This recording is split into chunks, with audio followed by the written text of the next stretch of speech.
So have fun with the iTero because it's really a game changer and it's gonna change the way you do your orthodontic treatment and the way you run your clinic, and it's gonna add to a lot of efficiency, in which I will share later in the last part of my lecture today.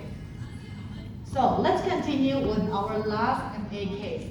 The last MA case is a first patient.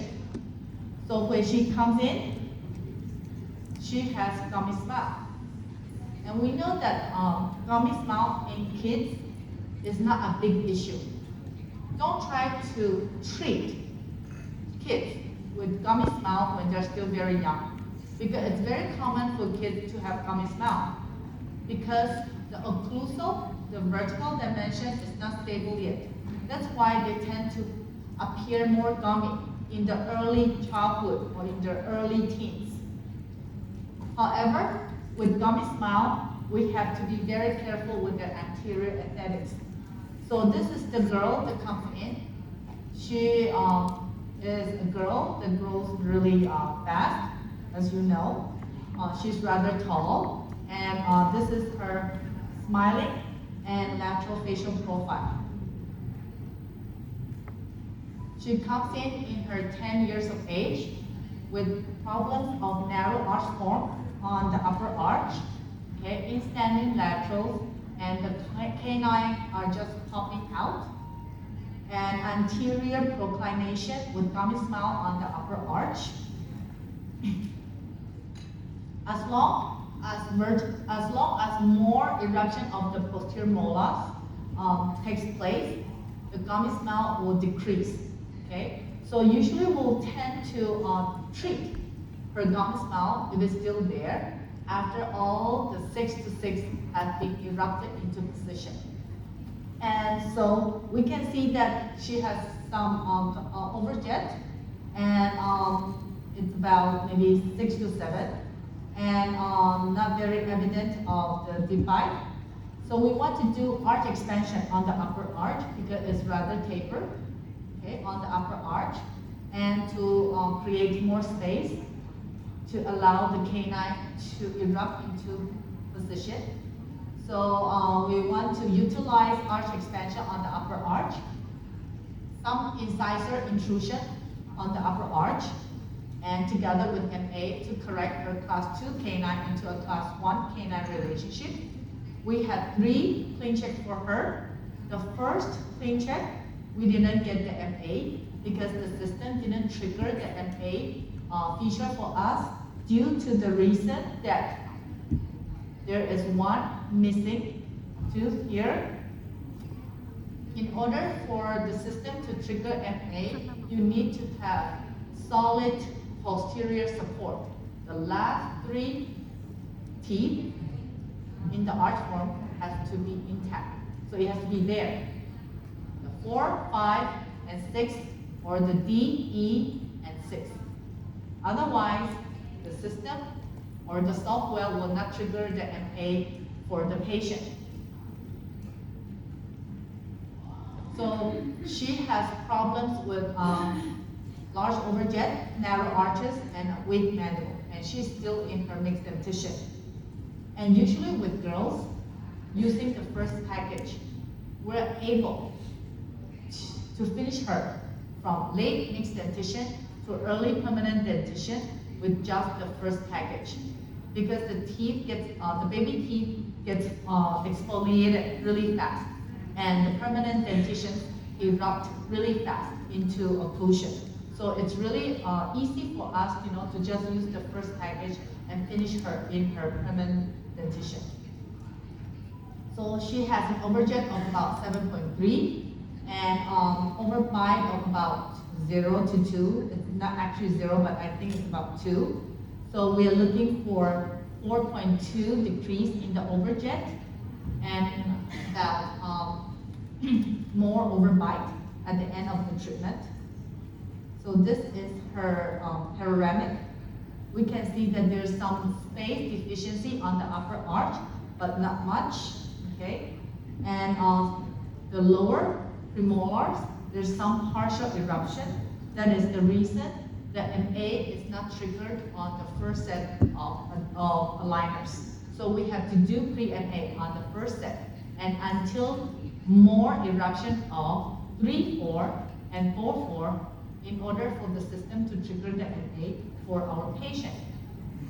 So the treatment plan is to do upper arch expansion together with upper anterior intrusion to help correct some of her gummy smile, okay, and to help her with her midline correction with a symmetric jump of the MA, and she will go into the phase of pre-MA due to missing or unerupted 3-4. And after that, we can put her in MA.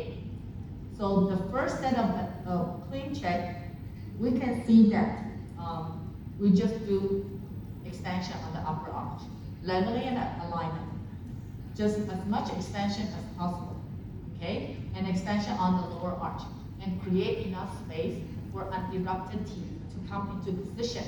So during the pre-MA stage, we create enough space for the upper canines and the lower premolar, the 3-4, to erupt into position with the EC, the eruption compensation, a pocket for the teeth to come into the right position. And because 4-4, there's no posterior support, so MA is not triggered. And that is a safety reason or a safety caution in the system to prevent the crushing or the biting or the breakage of the precision wings in our patient when they don't have a good posterior support. So at 6 months of treatment, we can see that the patient, the overjet has decreased. However, there is some posterior open bite, as you can see, and it's still class 2, okay? So we know that we need the MA now, okay? So even after leveling and alignment, we're able to decrease the overjet a bit because we expand the lower arch. And by expanding the lower arch, we're able to decrease the overjet. And from 6 months, we start the MA because the 3-4 and the 4 have erupted. In just 6 months, can you see? In the girls, teenage years, they grow really fast. Faster than male patients. So the overjet is about 5.5. We can see that at the initial primary order, it's about 7. Now it's about 5.5. So it's easier for us now with the MA. So let's take a look at the second clean check, in which we start the mandibular advancement feature. So we did the mandibular jump forward to correct the large overjet.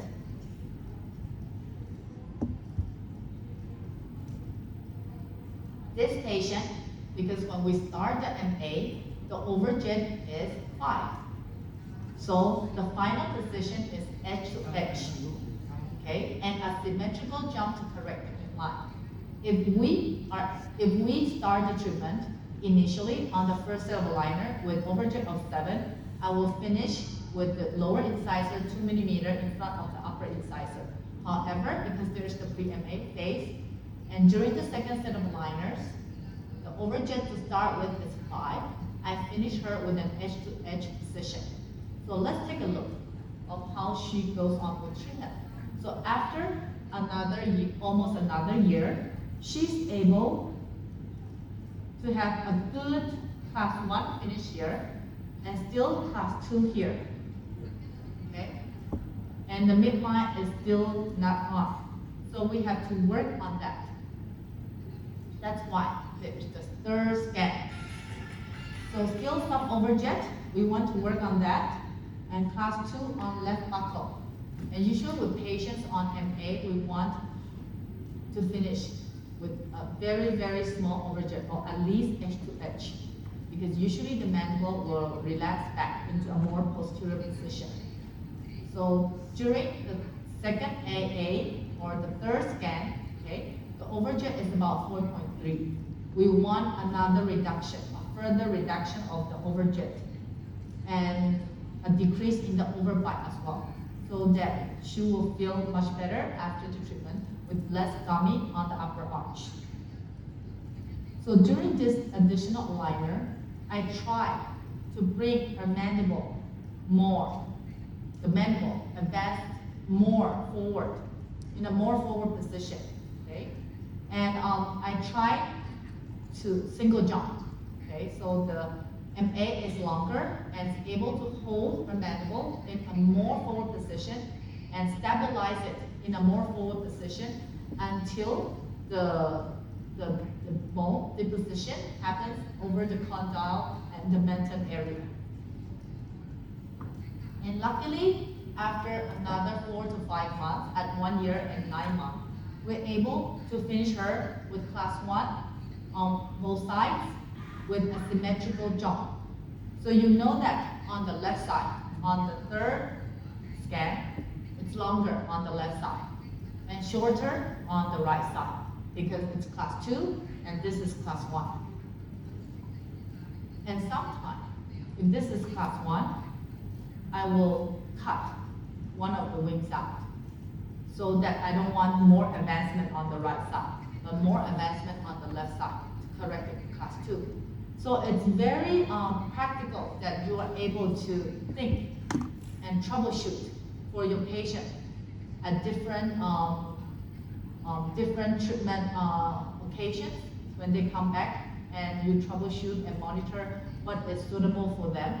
And with the wigs, we're able to trim and cut, you know, depending on what the patient needs and what is good for the patient. If you think, you know, the precision wig have done its job, you can always cut just one. If you cut one off, you know, there won't be a forward position. However, this side, we forward position the mandible into a class 1 position. And this is the arch form. The arch form is good. Aligners are good for arch expansion.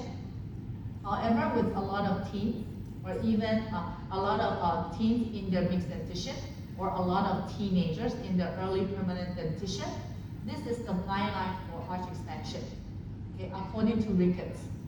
So the line connecting the distal buccal cusp and the mesiolingual cusp of the upper 6 should connect and transcend into the center of the upper 3 on the opposite side.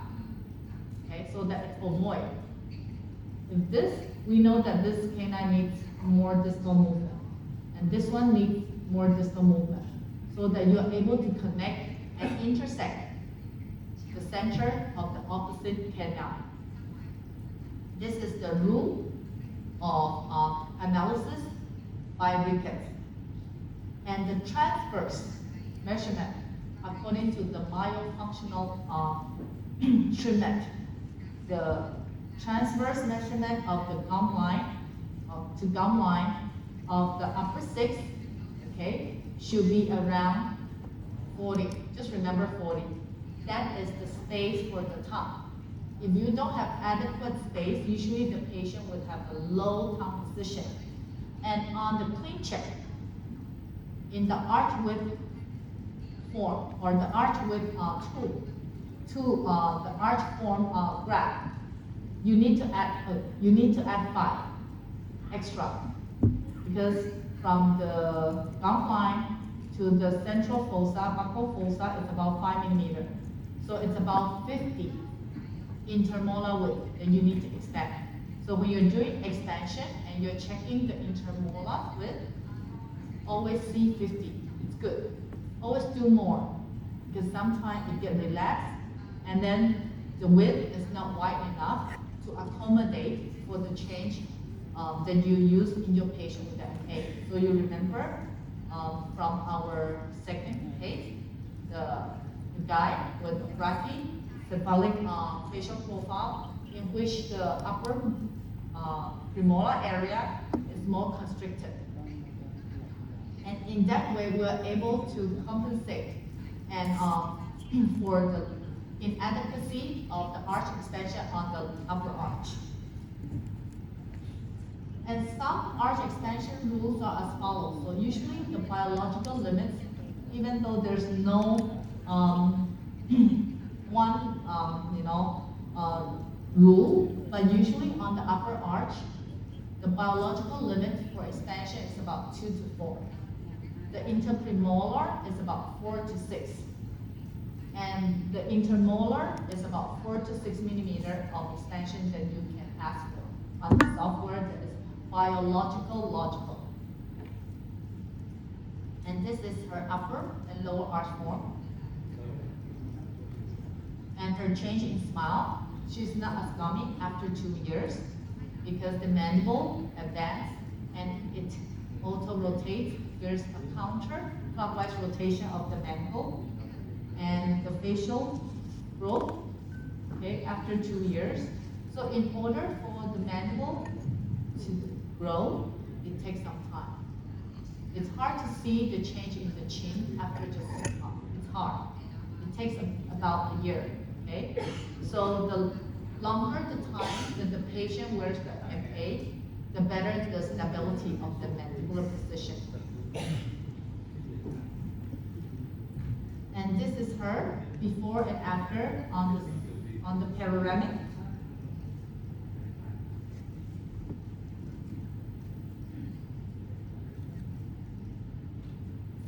In just 2 years, the second premolars have erupted into position. Okay, so girls, they grow really fast. And look at this kind of teeth, an erupted upper second premolar. As long as there's enough space, the second premolar will erupt nicely into position. So don't try to, force erupt or try to bring the mesially tilted second molars into position, when they have not started to erupt. So create enough space is the first step. After you have enough space, the partially impacted premolar, sometimes they will auto-rotate. So you need time for them to auto-rotate and see how they erupt. And then re-evaluate again, during the phase 2 consultation. This is her cephalometric, her changes in the airway, as you can see. Okay, even though her face is not very bracky, the advancement of the mandible also helps with the expansion of her airway and the changes in her facial profile. And of course, the overjet decreases after the use of the MA. And the cephalometry is superimposition. We can see that there's a downward and forward mandibular growth. There's a lot because the growth is really happening really fast in just 2 years. And the retroclination of the upper incisor after we utilize the MA. And intrusion of the lower incisor. So with a lot of kids using MA, there's a lot of issues with cross wings or wings that got bitten, so it's flat. The issue with that is because the patient or our teenagers, they don't know, or they do not know the correct position to position their mandible. They tend to bite at a wing-to-wing position, wing to wing, okay? Because no one, or they are not aware, there's no awareness to position the mandible in a forward position. And they tend to bite in their usual, position, which induces the breakage of the wings.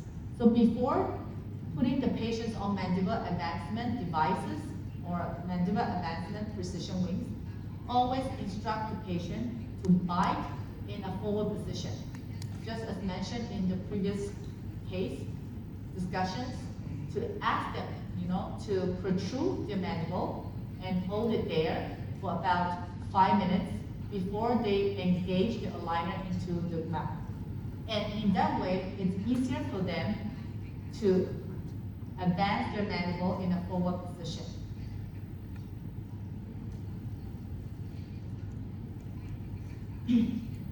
However, if the wings are broke or it got crushed, it's not such a big issue. You can change to the next aligner if it's sitting well, okay? So usually with MA, we can ask the patient to change every 5 days. But I think it's not a big issue nowadays with the enhanced precision wing. You get stronger, it's longer, and it's more sturdy. So in class 2, mandible retronative patients, MA is a very promising feature for teenagers to correct their class 2 skeletal and dental malocclusion. It's suitable to do leveling and alignment at the same time, and to perform arch development, and to establish a good and healthy airway for the patient in a lifetime. So the treatment principle here is not only dental, skeletal, but also the facial changes and the airway changes as well. So those are some of the key principles that you are looking for class 2 correction in teenagers. Either with the class 2 elastics to do upward distalization